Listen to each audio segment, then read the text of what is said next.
И вот еще интересные вещи. Вот с 1938 даже вот столько лет получается, по 1952 год, это посчитаем, значит, 14 лет с 1938 года по 1952 получается, в цахурских школах во всех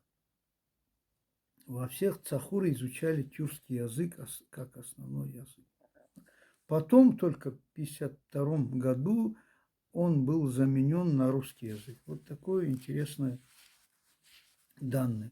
Поэтому, исходя из этого, население Юждага, особо тюркский язык, он был как родным и вторым родным языком и так далее.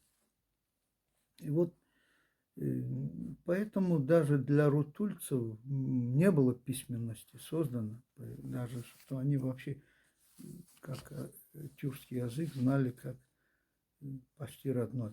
Вот, допустим, в рутульском селении Хнов сообщалось, там 90-95% населения четко владели тюркским языком.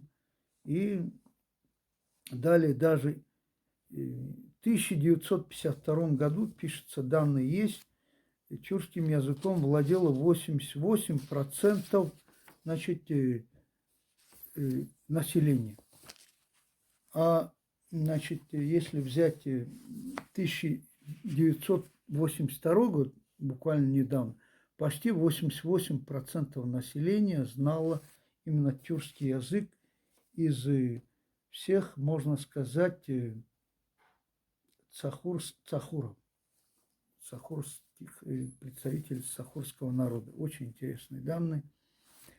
Ну, тут, иншаллах, мы будем говорить еще о рутульцах, табасаранцах на следующие наши темы. Иншаллах.